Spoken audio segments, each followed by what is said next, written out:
Parker and Democrat Kyrsten Sinema are running for the new congressional seat in Arizona's 9th District. It's covering a vast area of the valley. It's one of the state's most competitive congressional races, which means neither candidate is immune to political attacks. She's changed her words, hiding who she really is. But are her values your values? Kyrsten Sinema supported income and sales tax hikes that will drive up the cost of everyday living for struggling families. She described herself as a socialist, and Kyrsten Sinema attacked stay-at-home moms, calling them leeches. Do you agree with Kyrsten Sinema? This November, tell Kyrsten Sinema she's too extreme for Arizona. American Future Fund is responsible for the content of this advertising.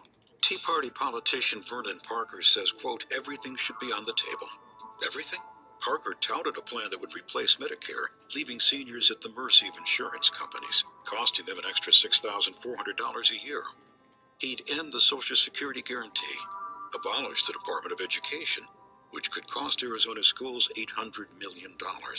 If Vernon Parker puts everything on the table, what's left for Arizona? The Democratic Congressional Campaign Committee is responsible for the content of this advertising. But despite all that mudslinging, both are confident that they can win. Today, those candidates made their first joint appearance in this election campaign. And Bram Resnick joins us now with more on how it went. Bram? Lynn Sue, both candidates were seeking the endorsement today of the Arizona Republic Editorial Board. It was a little awkward. The board endorsed their opponents in the primaries. Now, some of the sharpest responses today came over those TV ads you saw and a new mailer targeting Vernon Parker.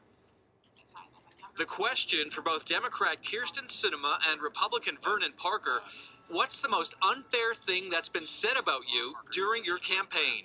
To me, this is probably the most disgusting. Parker pulled out this new mailer paid for by the Arizona Democratic Party. He said it darkened his face by 3 shades and whitened his teeth. This is disgusting. You know, and I thought that we were a lot better than this. I do want to be clear that that is not from my But you've campaign. seen it, though. You've seen it. You can. No, actually, I haven't seen it. I don't get the targeted mail. I'm not a swing voter. When it came to Sinema being treated unfairly, Kyrsten supported a massive tax increase, even though liberals thought it went too far. If you take a look at my history in the legislature, I never once have voted for a tax increase in my entire 7 years. Parker took issue with this ad, questioning his Medicare stance. Everything? Parker touted a plan that would replace Medicare, leaving seniors at the mercy of insurance companies. I have repeatedly said in this room and elsewhere that that I would not touch Medicare with the seniors that we have. Then the two candidates squared off over something Parker, a former Paradise Valley mayor, has been saying about Sinema, who was a state legislator. The other thing that I think is really vital here is the success of Luke Air Force Base. My opponent here advocated for the closing of it.